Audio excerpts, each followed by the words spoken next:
जय श्री कृष्ण भक्तों, श्रीमद् भागवत महापुराण की भाव यात्रा नवम स्कंद के 16वें अध्याय तक आ पहुंची है। इस अध्याय में परशुराम जी के द्वारा क्षत्रिय संहार और विश्वामित्र जी की कथा या यूं कहें विश्वामित्र जी के वंश का वर्णन किया गया। और इस अध्याय में पिछले अध्याय के प्रसंग को भी जोड़ा गया है। सुखदेव जी कहते हैं कि पित्रोपशिक्षितो रामस्तथेति कुरुनंदन संवत्सरम तीर्थयात्रां चरित्वाश्रममाव्रजत। पिछले अध्याय में आपने श्रवण किया कि किस तरह परशुराम जी ने सहस्रार्जुन का संहार कर दिया। तो सहस्रार्जुन के संहार के पश्चात परशुराम जी के जो पिता हैं उन्होंने परशुराम जी से कहा कि पुत्र, तुमने राजा की हत्या करके अच्छा नहीं किया, तुम्हें इससे पाप लग गया है। क्योंकि राजा में भगवान का वास होता है, ईश्वर का वास होता है। सर्वदेवमयो नृपः, अर्थात राजा देवमय होता है। और राजा का वध करके मानो तुमने देवताओं के योग्य कार्य नहीं किया है। अर्थात जो प्रजा राजा के द्वारा संरक्षित थी, सुरक्षित थी, उसकी रक्षा का जो दायित्व जिसके ऊपर था उसका जो संहार किया है। राजा न केवल एक सामान्य मनुष्य होता है, अपितु राजा तो देवमय होता है। और देवमय राजा को मारने का मतलब है तुम्हें इससे पाप लग गया है, इसलिए इस पाप का प्रायश्चित तुम्हें करना पड़ेगा। तो जमदग्नि जी ने व्यवस्था दी कि परशुराम तुम 1 वर्ष तक तीर्थों का सेवन करो, तीर्थों की यात्रा करो, तब जा करके राजा को मारने के पाप से तुम्हें मुक्ति मिल सकती है। तो पिता की आज्ञा का पालन करके परशुराम जी अपने आश्रम में आ पहुंचे। एक दिन की बात है कि परशुराम जी की जो माता जी हैं, जिनका नाम था रेणुका, गंगा के तट पर गई हुई थी। अब गंगा के तट पर जैसे ही पहुंची तो उन्होंने देखा कि गंधर्वराज चित्ररथ जो है कमलों की माला पहने अप्सराओं के साथ विहार कर रहा है। अब रेणुका जो है वो जल लेने के लिए नदी तट पर गई थी, किंतु जब देखा गंधर्व को अप्सराओं के साथ जल विहार कर रहा है और उसकी जल क्रीड़ा को देखते हुए इधर समय का भान नहीं रहा, क्योंकि पति के हवन का समय हो चुका था और इस बात को भूल गई। और न केवल इतना ही हुआ, अपितु उनका जो मन है कुछ कुछ जो चित्ररथ नाम का गंधर्व है उसकी ओर खींच गया था। अब देखिए, इतने में उनको स्मरण हो आया, अरे अरे मैं तो कहाँ उलझ गई, अभी तो हमारे पतिदेव के हवन का समय हो चुका है। और वहां से एकदम हड़बड़ा करके जल्दबाजी में, ताकि पति का शाप मुझे न मिले, डर के मारे भयभीत तो हो करके जल लेकर के आश्रम पर पहुंच गई।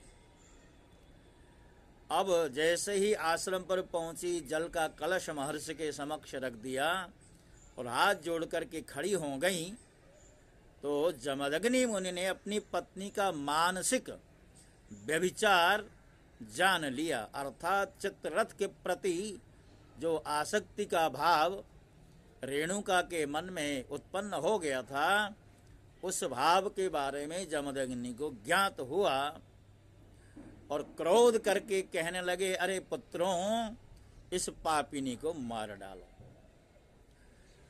अब देखिए, जैसे ही पुत्रों को आज्ञा दी है, किसी भी पुत्र ने अपनी माता को मारने का जो पिता का आदेश था उसको स्वीकार नहीं किया। किंतु जो परशुराम जी हैं, उन्होंने पिता की आज्ञा से न केवल माता जी का वध किया, अपितु भाइयों को भी मार डाला जिन्होंने पिता की आज्ञा को अस्वीकार कर दिया था। क्योंकि जमदग्नि बड़े ही तपस्वी थे और परशुराम जी को इस बात का भलीभांति ज्ञान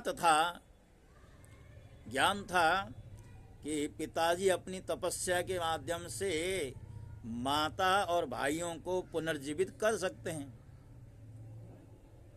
तो जैसे ही परशुराम जी ने पिता की आज्ञा शिरोधार्य करके अपनी माता और भाइयों का वध किया, तो पिता जमदग्नि बड़े ही प्रसन्न हुए।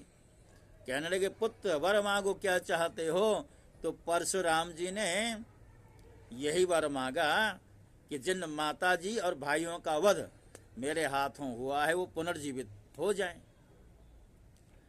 तो परशुराम जी की इस तरह जो इच्छा थी उसका जमदग्नि जी ने समादर किया और जिन भाइयों को या जिन माता जी को परशुराम जी ने मार डाला था वो पुनर्जीवित हो उठे। राजन सहस्रबाहु अर्जुन के जो पुत्र परशुराम जी से हार कर भाग गए थे,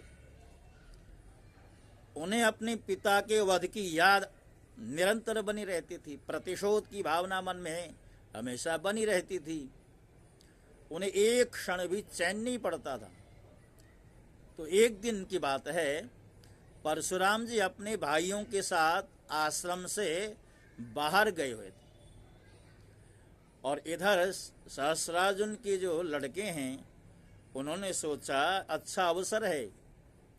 उन्होंने देखा अभी जमदग्नि अकेले हैं, तो जमदग्नि अग्निशाला में बैठकर के कुछ अपना नित्य कर्म संपादित कर रहे थे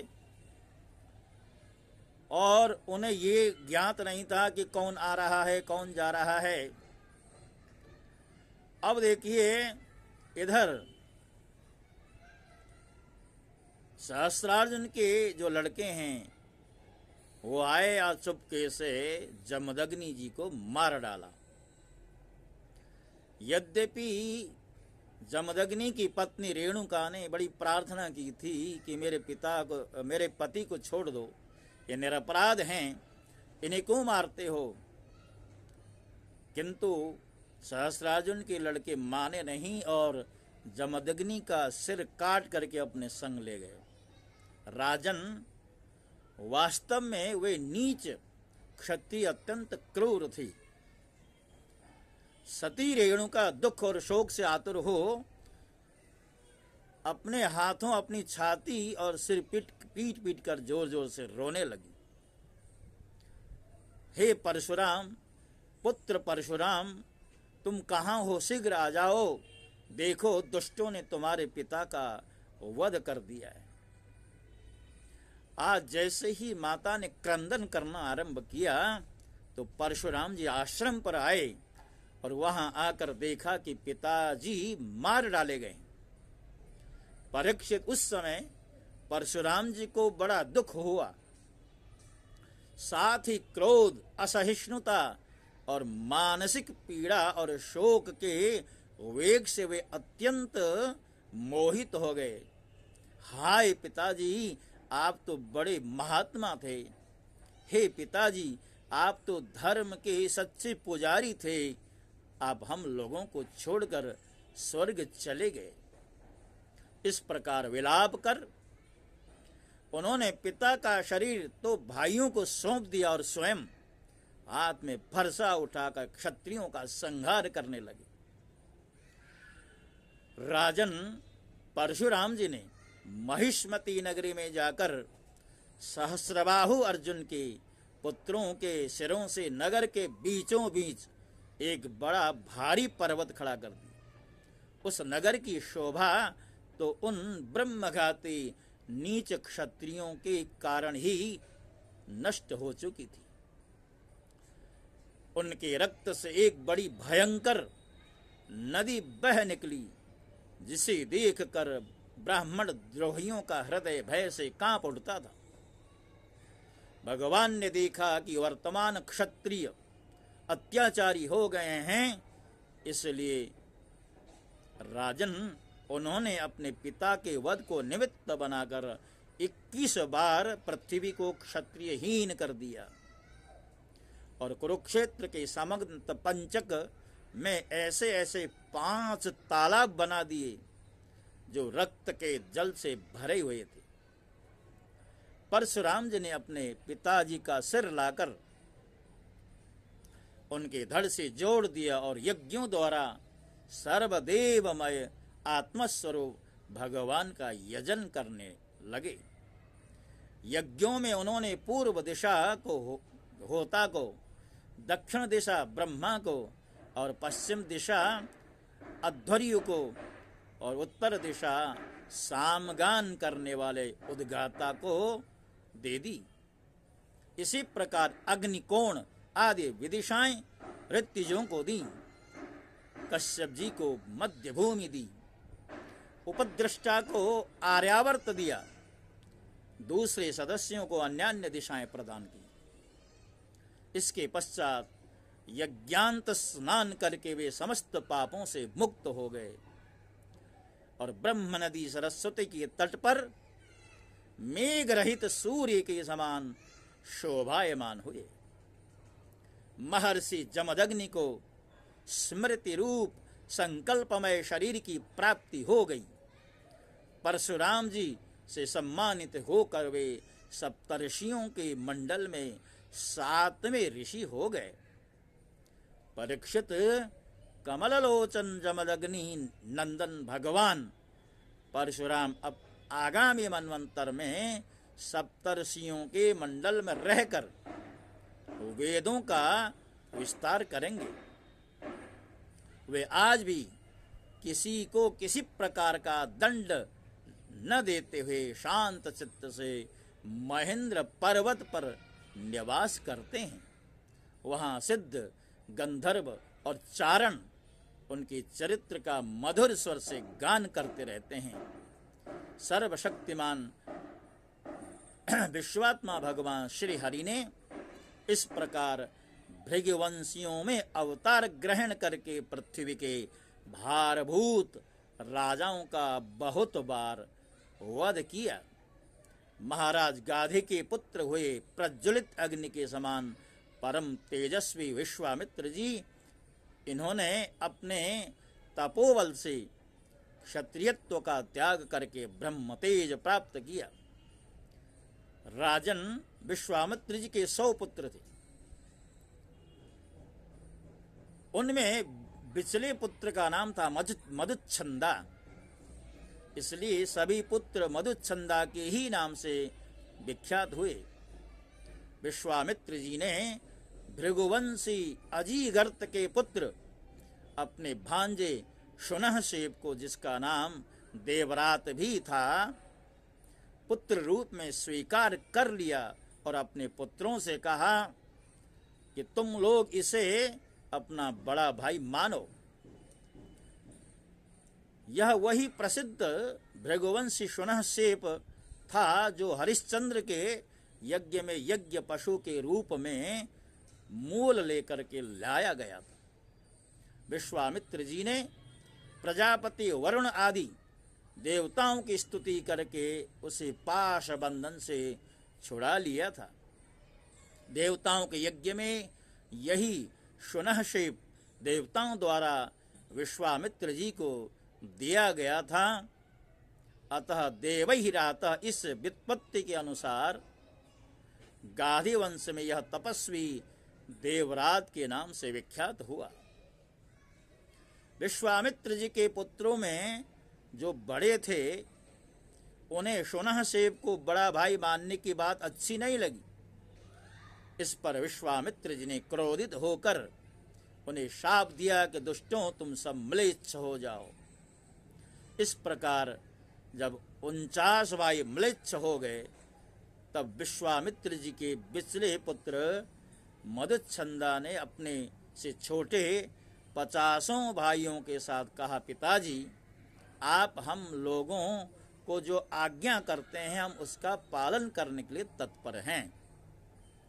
यह कहकर मधुच्छंदा ने मंत्र द्वारा शुनहसेब को बड़ा भाई स्वीकार कर लिया और कहा कि हम सब तुम्हारे अनुयायी छोटे भाई हैं। तब विश्वामित्र जी ने अपने इन आज्ञाकारी पुत्रों से कहा, तुम लोगों ने मेरी बात मानकर मेरे सम्मान की रक्षा की है, इसलिए तुम लोगों जैसे सुपुत्र प्राप्त करके मैं धन्य हुआ। मैं तुम्हें आशीर्वाद देता हूँ कि तुम्हें भी सुपुत्र प्राप्त होंगे। प्यारे पुत्रों, यह देवरात शुनहसेब भी तुम्हारे ही गोत्र का है। तुम लोग इसकी आज्ञा में रहना। हे परीक्षित, विश्वामित्र जी के अष्टक, हारित, जय और क्रतुमान आदि और भी पुत्र थे। इस प्रकार विश्वामित्र जी की संतानों से कौशिक गोत्र में कई भेद हो गए और देवरात को बड़ा भाई मानने के कारण उसका प्रवर ही दूसरा हो गया। तो भक्तों, इस तरह इस अध्याय में परशुराम जी का चरित्र, उसके साथ साथ महर्षि विश्वामित्र जी का भी चरित्र प्रकट हुआ है और बहुत ही सुंदर प्रसंग हैं। जैसे जैसे ये भागवत की यात्रा आगे बढ़ रही है, वैसे वैसे रोचक प्रसंग भी आते चले जा रहे हैं। आपसे मैं हार्दिक अनुरोध करता हूँ कि आप अवश्य इसका आदर करें और जैसा कि हमने पहले ही आपसे निवेदन किया हुआ है, मैं अपनी वाणी को पवित्र कर रहा हूँ। ये तो भगवान के शब्द विग्रह हैं और इन शब्द विग्रहों के माध्यम से जहाँ मैं अपनी वाणी को पवित्र करने चला, वहीं आप भी अपने कर्णों को पवित्र कीजिए।